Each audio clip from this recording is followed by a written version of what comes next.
करते हैं। जो स्वयं से हम अध्ययन करते हैं उस अध्ययन को ब्रह्म यज्ञ कहा जाता है।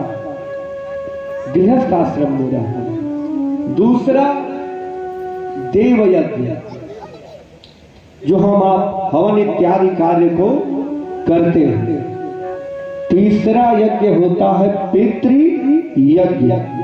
यह पितृ यज्ञ आपके और हमारे सामने इस समय चल रहा है। पितृ यज्ञ के लिए ही श्रीमद् भागवत महापुराण के कथा का आयोजन किया गया। चौथा यज्ञ होता है भूत यज्ञ। देखिए, आप भूत को नहीं मानिएगा। भूत यज्ञ मतलब इंद्रादि देवताओं के साथ समस्त देवताओं का पूजन करना और उनको बलि देना। लेकिन कलयुग में मांस बलि वर्जित है। कहीं पर भी मांस का बलि नहीं देना चाहिए। कलयुग के लिए उड़द को कहते हैं मासा संस्कृत में, और दही, इसका बलि प्रदान करना चाहिए। अभी आज आपसे मिलवाया गया इसका बलि। उड़द और दही को मिला करके देवताओं को बलि दिलवाया गया। तो कलयुग में मांस बलि वर्जित है। बिना किसी अपराध के किसी भी पशुओं का हत्या नहीं करना चाहिए। यह कार्य हमारे आपके लिए उचित नहीं है। चौथा यज्ञ हमने आपसे बतलाया। पांचवा यज्ञ है मनुष्य यज्ञ।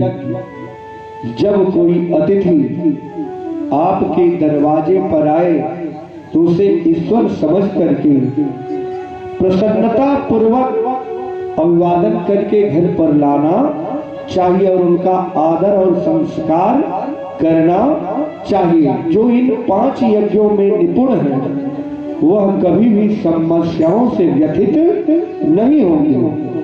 समस्या उन्हीं को आएगा जो इन 5 यज्ञों से दूर रहेंगे। पहला है ब्रह्म यज्ञ, जो स्वाध्याय करना है। दूसरा है देव यज्ञ, हवन इत्यादि घर में कराना है। गृहस्थ आश्रम का नियम है। तीसरा हमने आपसे बतलाया पितृ यज्ञ। आप भले ही गया चले जाइए, लेकिन पितृ पक्ष में जल देना आप बंद नहीं कीजिएगा। नियम है कि हम आप प्रतिदिन स्नान करें और पितरों को प्रतिदिन जल को अर्पण करें। तो हम ऐसा पालन नहीं कर पाते हैं। तो उस समय महालया में हम आप वही 15 दिन अपने पूर्वजों को जल देते हैं। देखिए, ये पितृ यज्ञ होता है। ये वचनबद्ध होकर के हमसे कन्या विवाह करती है। हव्यै प्रदानार्य यदि पूजयेथा, कव्यै प्रदानार्य यदि पूजयेथा, भावांग मायामि तदा त्वदीयं जगद कन्या वचनं च द्वितीयम्। कन्या अपने दूसरे वाक्य में ही विवाह बंधन में बंधने से पहले कहती है हव्यै प्रदानार्य यदि पूजयेथा। यदि आप हव्य दे करके देवता